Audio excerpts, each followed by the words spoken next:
I am Blade, and welcome back to my channel. So I know you all are like, well, what's going on, broad? You got your little ponytail, natural hair out. We come over here for wigs and hair and skin and makeup. What are we doing here? What are we doing? What are we doing? We're doing a story time. We're doing a story time because you all, the two of you all have dropped little hints lately about those story times. So being that it's been forever and 32 years since I've given you one, let's start now. Now, I'm not feeling my best. I'm laying up in my bed. It's Memorial Day weekend. I'm not doing nothing. I don't care nothing about it. I'm not editing. You're going to get what you get. This light behind, in the window is coming in and out with the shadows. I mean, just deal with it. We're going to talk about Pocahontas. And if anybody from Alabama A&M knows this story or was there at the time that this occurred, you already know why I'm calling her Pocahontas. Okay? But I'm not changing any more names. Why? Because I don't care. So here is my story when I was at Alabama A&M of the Black Pocahontas. So, freshman year at Alabama A&M. Boy, don't you learn a lot when you go to college? Your first year, you get exposed to a lot. Yeah. So one of the first things that I was exposed to many. But one of the first things I was exposed to was how deep evil can go. I knew people were evil. I'm a spiritual person. I'm not unfamiliar with that type of stuff, but I didn't realize the depths that adolescents will go to or go through to find love, keep love. You've seen girls be a fool for a man before. We've seen these things as adolescents. And mind you, adolescence does not end until you turn 22. Okay? Up to you 21, you consider an adolescent. Word from the pediatric nurse practitioner. Yeah. Pocahontas was involved with this dude named Johnny. Now, Johnny is the antagonist in this story because, I mean, truthfully, all of this is his fault. Johnny was a freshman too, and he was very popular because his brother was a capper, and he was a very popular capper. And because his brother was there and he was already popular and attractive and had his own off-campus apartment and everybody knew him, it made Johnny already popular. So with his brother's popularity and now his newfound popularity, now everybody knows who Johnny is. And everybody wants to be around the guy who has, you know, the nice car. Because I think at the time he was driving a black Mustang, I want to say. And I believe it was like a current Mustang too. It wasn't like old. And because this Mustang would play a role in the story. So pay attention to a black Mustang. And you know, he will always be at his brother's off-campus apartments. They would be having parties. I'm just telling you, this guy was just going to attract attention regardless of whomever he was dating or whatever the situation was. So Johnny was dating Pocahontas. And Pocahontas knew that Johnny was cheating on her because, you know, people love to come and tell you stuff. But she never had proof. And you know how deep down in your heart, you know he cheating, but you really don't want to in your relationship or do whatever you're going to do about it until you have actual proof. So Pocahontas actually was not my friend. Pocahontas was one of my sweet mate's friends. So at Alabama, so my sweet mate, I think it was Kim, was friend with this girl, rest in peace, she died during COVID. Kim had a friend named Beverly from Mississippi, and Beverly was cool with Pocahontas. So when Beverly would come to our room and just chill out and kick it, she would sometimes bring Pocahontas. So that's how we know Pocahontas. So Pocahontas would always come to our room and be talking about all the stuff that people come and tell her about Johnny, about him cheating, this, that, and the third. So we knew all the intimate details of just about everything that was happening in their relationship. So one day, Beverly comes to the room and she's like, Pocahontas got hurt. And we was like, what? What happened? So she said, I'm gonna bring her. Can I call her down here to y'all room? Because we was, you know, funny about letting people in our room. Pocahontas lifted up her shirt and had all these cuts all over her stomach and chest. Not on her breast, thank God, but on her stomach and her chest. These little superficial cuts, and you could see that some of them were bleeding and some of them were just superficial, like you would do if you had a really deep fingernail scratch from somebody's sharp nails. So what happened was one of the girls that Johnny was cheating on Pocahontas with set her up. Pocahontas and Johnny had had a argument, and he told her, well, just come on. He called her on the phone, and he said, just come on downstairs, and we'll talk or whatever. And so this was not out of the norm for them to have an argument, him to pull up in front of the dorm and say, come down and let's just ride and talk. Because even if they were mad, I guess they could still be in each other's presence and talk eventually. So she came downstairs, she got in the car, and he was very silent. Again, not out of the norm, she said. And so he had on a cap, a hat, pulled all the way down over his face. Once again, not out of the norm. Because we're asking questions. When we would get to the end, all of this is going to make sense. Because we're asking questions at the end. Because she's saying to us, none of this stuff is out of the norm. He's completely silent. He's not talking. Not out of the norm if he's upset. So she gets in the car. They're riding. And then all of a sudden, the car pulls over. And Pocahontas realizes then that she's not in the car with Johnny. Uh-oh. So the guy turns to her and says, pull up your shirt. Now you know what she's thinking. Then he takes out a box cutter and begins to cut her in these small little like movements. Not really trying to hurt her, but to threaten and to scare her. Because this dude was sent by one of the girls that Johnny was cheating on Pocahontas with. A female does this to another female about her man. You know you the side chick. This her dude.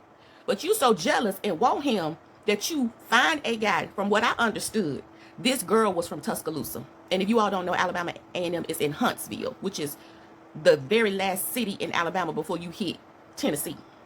So it's at the very top.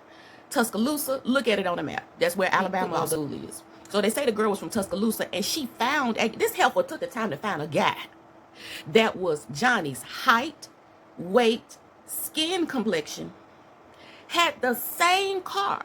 But come to find out, when he cut her, he told her get out the car, and he left her there. And it wasn't until wherever she was, because keep in mind, none of us are from Huntsville, okay? Most of us are from out of the city or state, and she didn't know where she was. So scary part too. But that's when she looks at the car and really realizes the car is not black, it's dark blue. But she wouldn't have really recognized that in the dark. So it was a warning from that guy to leave Johnny alone. So when she comes back and she's telling us this story, she's like, she doesn't even know who is doing this to her. She has an idea that it could be one of the girls that he's messing around with, because why else would anybody want to hurt her? Because this girl is sweet as pie. She doesn't bother anybody. Matter of fact, she was very quiet actually and sweet. So we was like, this girl doesn't have an enemy here. This has to be one of the girls that he's messing around with. And it was. So she still didn't leave him alone. You would think that would be enough. So a little bit of time passes by, and I want to say it was Valentine's or something like that, and he had bought her this big ass Tweety bird, because she had a thing for Tweety bird, I think, if I remember correctly. And he bought her this big Tweety bird, and and she was walking around the dorm with it. Now, just so you know, our dorm is also connected to another building where the cafeteria is, so we could literally walk through the little common area, go through the building, and go straight to the cafeteria. So she would even have the Tweety bird with her in the cafeteria, And so, Okay, let's pause for just a moment, because I want to tell you that me and the fellas that played cards with him specifically told him not to let her ass walk around with that big ass Tweety bird, that it was going to cause some shit with that girl, whoever it was, because we didn't know at the time. And he swore up and down he was her protector and everything was going to be just fine. people saw it, obviously knew who had given it to her. And of course, that girl saw it, and her friends saw it, and couldn't wait to go back and tell her. So it get back to the old girl, Miss Setup person. And one day, Pocahontas is driving Johnny's car, and she pulls up to the dorm, and she sees this car pull up behind her. And as she's getting out the car, these girls rush out and they block her in. She's blocked inside of the car and the door, because the door was open. and she's blocked in because they surrounded her and blocked her in. And they proceed to threaten her again and tell her, you need to leave Johnny alone because he my man, blah, blah, blah, blah. And now this girl is spewing all of the things that you would ever question. What is my man doing? And I need proof of it. What a girl is right here in her face and telling her everything. Because I'm sure the girl is like, okay, for sure this is going to get them two away from each other once I do this. And the girl is pissed because she's like, how is he letting you drive his Mustang? He won't even let me drive his Mustang. And can you imagine little freaky deaky things that she was doing with this dude, and how long they must have been doing to give her the confidence and the courage to approach the girlfriend with this foolishness, to threaten her, to cut her, to surround her and close her in. And if I'm not mistaken, they told her to pull up her shirt again to give her a few more cuts. If I'm not mistaken. I need to call my roommate and ask her that part. But if I'm not mistaken, I think. But they didn't really like cut her up. Because once again, it was all supposed to be a threat. And so they go on about their business. She is freaking terrified at this moment. Because this is the second time she's been attacked in a few days with knives and minding her business, and threat and trauma and evil is coming her way.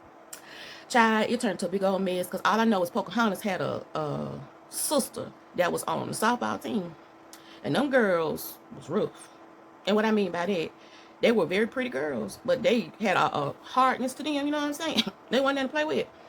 I don't know, but we asked Pocahontas, are you gonna leave this dude alone? Like, is he really worth all of this? And I believe in her heart she really wanted to. I do. But I believe he was her first love. I believe he was her first everything, you know, possibly. And even then, she didn't leave him alone. I do believe it caused a rift in their relationship and some distance.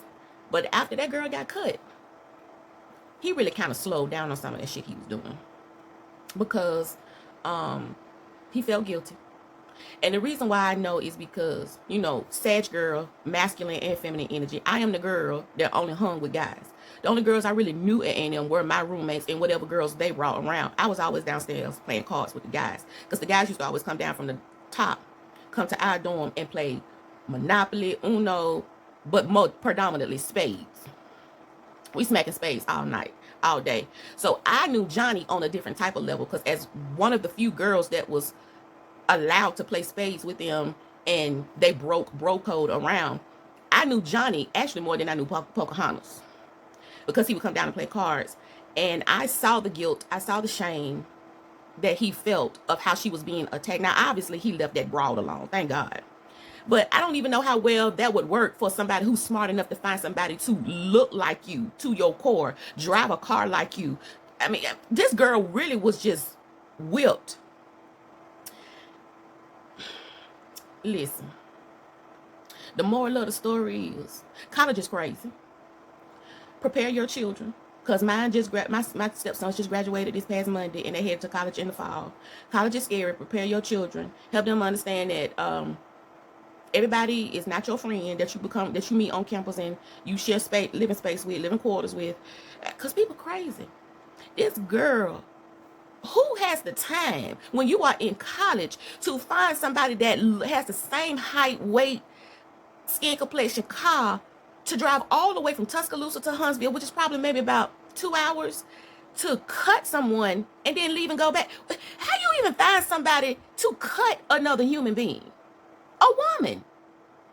Why do you know people that would drive 2 hours to cut another human being? What's going on? And baby, this was back in the day. Ain't no telling what y'all doing now about men that y'all want, that somebody else has. Look, I ain't got nothing to do with it. God bless Pocahontas all the days of her life to this day, because I don't know what happened to her. I left Alabama A&M and went to another school because I had to go to nurse school. Not by choice. I wanted to stay. But all the rest of these people in the store, child, I don't care about none of these folks. Bye.